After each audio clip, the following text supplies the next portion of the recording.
ಹೀಗೆ ಹಾಡಿ ನಲಿದು ಕುಪ್ಪಳಿಸಿ ನಕ್ಷತ್ರ ಕಡ್ಡಿಗಳಿಗೆ ಬೆಂಕಿ ಹಚ್ಚಿ ಅದರ ಖುಷಿ ಅನುಭವಿಸುತ್ತಿರುವ ಮಕ್ಕಳು ಈಗಷ್ಟೇ ಅಂಧಕಾರದಿಂದ ಬೆಳಕಿನೆಡೆಗೆ ಬರ್ತಿದ್ದಾರೆ.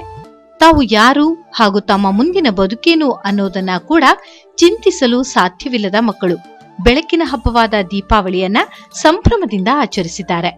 ಮಂಗಳೂರಿನ ಶಕ್ತಿನಗರದಲ್ಲಿ ಇರುವ ಸಾನ್ನಿಧ್ಯ ವಿಶೇಷ ಭಿನ್ನ ಸಾಮರ್ಥ್ಯದ ಮಕ್ಕಳು ವಿಶೇಷವಾಗಿ ಬೆಳಕಿನ ಹಬ್ಬವನ್ನ ಆಚರಿಸಿಕೊಂಡಿದ್ದಾರೆ.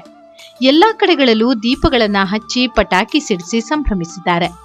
ಮಂಗಳೂರಿನ ಕದ್ರಿ ಮಂಜುನಾಥ ಫ್ರೆಂಡ್ಸ್ ತಂಡದವರು ಇಲ್ಲಿ ಕಳೆದ ಹಲವು ವರ್ಷಗಳಿಂದ ನಿರಂತರವಾಗಿ ಈ ಮಕ್ಕಳಿಗಾಗಿ ವಿಶೇಷ ದೀಪಾವಳಿಯನ್ನಾಚರಿಸುವ ಮೂಲಕ ಮಕ್ಕಳ ಮುಖದಲ್ಲಿ ಮಂದಹಾಸ ಮೂಡುವಂತೆ ಮಾಡಿದ್ದಾರೆ.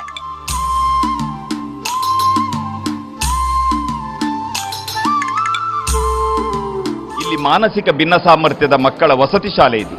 ಈ ಮಕ್ಕಳನ್ನು ಒಂದು ಸಂತೋಷಗೊಳಿಸಬೇಕು, ದೀಪಾವಳಿಯನ್ನು ಒಂದು ಅರ್ಥಪೂರ್ಣವಾಗಿ ಆಚರಿಸಬೇಕೆಂಬ ಒಂದು ಉದ್ದೇಶವನ್ನು ಇರಿಸಿಕೊಂಡು ಮಂಜುನಾಥ್ ಫ್ರೆಂಡ್ಸ್ ಸರ್ಕಲ್ ಇವತ್ತು ಈ ಹಬ್ಬವನ್ನು ಇಲ್ಲಿ ಆಚರಿಸಿದೆ. ನಮ್ಮೆಲ್ಲ ಭಿನ್ನ ಸಾಮರ್ಥ್ಯದ ಮಕ್ಕಳು, ಮಾನಸಿಕ ಭಿನ್ನ ಸಾಮರ್ಥ್ಯದ ಮಕ್ಕಳು ತುಂಬಾ ಸಂತೋಷ ಪಟ್ಟಿದ್ದಾರೆ. ಹಬ್ಬಗಳು ಕೇವಲ ಸಂಭ್ರಮಿಸುವುದಕ್ಕಷ್ಟೇ ಅಲ್ಲದೆ ಅದು ಸಂಬಂಧಗಳನ್ನ ಬೆಸೆಯುವ ಸಮಯಾವಕಾಶ ಎಂದು ತಿಳಿದು ಎಲ್ಲರೂ ಹಬ್ಬಗಳನ್ನ ಆಚರಿಸಿದ್ರೆ ಇಂದು ಒಡೆದು ಹೋಗಿರೋ ಅದೆಷ್ಟೋ ಕುಟುಂಬಗಳು ಕೂಡ ಒಂದಾಗಬಹುದು. ಆದ್ರೆ ಫಲಾಪೇಕ್ಷೆ ಇಲ್ಲದೆ ಯುವಕರ ತಂಡ ಮಾಡ್ತಾ ಇರುವ ಈ ಹಬ್ಬದ ಆಚರಣೆ ಕತ್ತಲಿನಿಂದ ಮಕ್ಕಳನ್ನ ಬೆಳಕಿನೆಡೆಗೆ ಸಾಗುವಂತೆ ಮಾಡಿದೆ. ಈ ಕಾರ್ಯಕ್ರಮದಲ್ಲಿ ಸಚಿವ ಯುಟಿ ಖಾದರ್ ಹಾಗೂ ಮಂಗಳೂರು ಮಹಾನಗರ ಪಾಲಿಕೆ ಮೇಯರ್ ಕವಿತಾ ಸನಿಲ್ ಕೂಡ ಭಾಗವಹಿಸಿದ್ದರು. ಪ್ರತಿಯೊಂದು ಹಬ್ಬದ ಸಂದೇಶವೂ ಕೂಡ ಈ ರೀತಿಯ ವಿಶೇಷ ಮತ್ತು ವಿಕಸಿತ ಮಕ್ಕಳ ವ್ಯಕ್ತಿತ್ವಗಳು ಕೂಡ ಬಂದು ನಿಲ್ಲಬೇಕು. ಸೋದರತೆ, ಪ್ರೀತಿ, ವಿಶ್ವಾಸದಿಂದ ಈ ಸಮಾಜ ಇವತ್ತು ನಿರ್ಮಾಣ ಆಗಬೇಕು. ಯಾರು ಇವತ್ತು ಈ ವಿಶೇಷ ಮಕ್ಕಳು ವಿಚ್ಚಗಳಿച്ച ಮಕ್ಕಳಿದ್ದಾರೆ ಅವರನ್ನು ಕೂಡ ಸೇರಿಸಿದರೆ ಮಾತ್ರ ಸುಭಿಕ್ಷೆಯ ಒಂದು ಸಮಾಜ ನಿರ್ಮಾಣ ಮಾಡಲಿಕ್ಕೆ ಸಾಧ್ಯವಾಗ್ತದೆ.